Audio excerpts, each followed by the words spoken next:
Good morning po sa ating lahat, sa inyong lahat. Una, binabati ko muna ang aking nanay, si Sister Eugenia, ng happy birthday kasi wala po ako kagabi pa dun sa ginawa nilang okasyon. So, napakapalad ko at nagkaroon ako ng nanay na umabot ng 89 years old. So, lagi kong tinatanong ng nanay ko, bakit ang haba ng buhay mo? Hindi ko naman sabing may clip mo. Bakit ang lakas-lakas mo pa? Sabi ko sa nanay ko. Sabi ng nanay ko, kasi mahal ako ng Diyos. Mahal ako ni Jesus. Yun naman talaga ang totoo. So, muli maraming salamat sa Panginoon dahil magpahanggang ngayon, malakas pa rin ang kanyang katawan, malinaw pa rin ang kanyang mata, ang kanyang isip. Dahil malinaw ang kanyang isip, minsan nagagawa niya pa rin magalit sa amin, sermonan kami sa kanyang edad. Kaya maraming salamat at buhay na buhay pa rin siya sa grasya ng Panginoon. Bago po tayo dumako sa banal na hapunan, may konting recap lang po ako regarding sa update ni Pastor Jim. Okay. Praise God, first time niya pong sumama uli sa gathering at outing. After ng matinding stroke na pinagdaanan niya, praise God, talagang makikita mo yung himala na ginawa ng Panginoon sa kanyang buhay. Kasi kung maalala po, kasi po witness po ako isa po ako sa witness nung nagkaroon ng stroke ang kapatid ko magmula sa ospital. Nakita ko talaga kung paano kumilos ang Panginoon sa kanya. Minsan, naririnig ko ang si Pastor Nelly na asawa niya dahil si Pastor Jim, during that time, hindi mo siya makausap kasi tinubuhan siya Lahat ng aparato nasa kanya. So, lagi sinasabi ng kapatid ko sa kanya, huwag kang susuko, humiling ka sa Panginoon. Nadugtungan pa yung buhay mo. Pabahin pa yung buhay mo. Sabi ng ate ko, kung si King Hezekiah nga nadagdagan ng 15 years ang buhay. Dahil lumapit siya sa Panginoon, nakiusap siya sa Panginoon, nadagdagan pa ng 15 years ang buhay niya. Ganun din ang gawin mo. Humingi ka ng awa sa Panginoon. Pahabain niya pa ang buhay mo. So praise God, yung stay niya po sa hospital na in-expect namin, naabutin ng 6 months, inabot lang po yata ng 1 month. Nakalabas po siya ng hospital. At ngayon, kahapon po yata, dahil nga para mas mabilis ang recovery niya,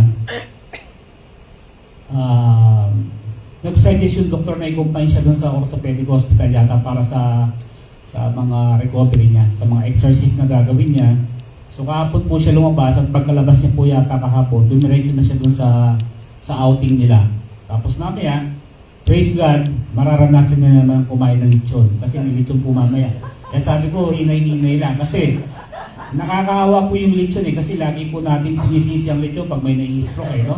Kasi kumain ng lechon so kawawa yung lechon. Pero ang totoo po dyan, binigyan naman tayo ng wisdom ng Panginoon para maging, kumbaga, smooth lang, kumbaga, hinay-hinay lang. Kasi si Pastor Jim po talagang mahilig kumain At pag pinagbabawalan mo po kasi siya, minsan tumatakas po siya sa grupo. Naghahanap ng pagkain, tapos may dala ng pagkain. So, buong pamilya namin ay taus-pusong nagpapasalamat sa Panginoon dahil binigyan siya ng pagkakataon muli na mabuhay at maranasan niya yung biyaya ng Panginoon. So, sa mga kapatid natin na dumaranas din ng ganong pagsubok, anumang sakit yan, ilapit lang natin sa Panginoon. Magtiwala tayo kasi na-overcome na nga ng Panginoon ang lahat ng sakit, lahat ng kasalanan, lahat ng problema sa pamilya natin, sa buhay natin, na-overcome na ng Panginoon yan.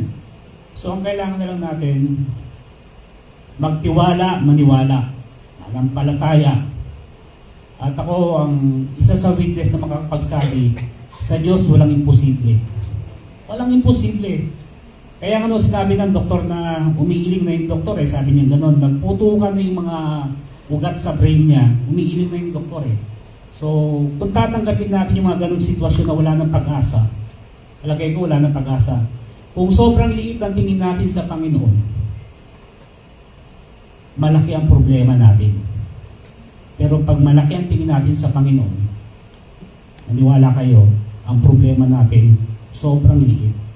Dahil sa totoo lang, mga kapatid, talagang napakalaki ng Diyos natin. So dumako po tayo sa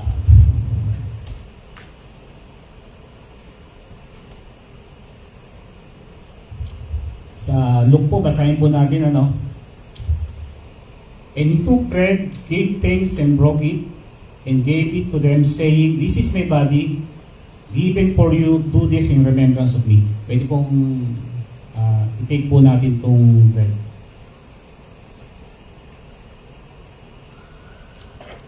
In the same way, after the supper, he took the cup, saying, "This cup is the new covenant in my blood, which is poured out for you." Take po natin yung silent blood.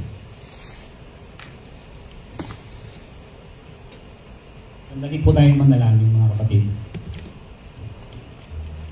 Panginoon, muli maraming salamat, mahal kong Panginoon, sa pagkakataon na ito, mahal kong Panginoon, na patuloy namin inaalala, mahal kong Panginoon,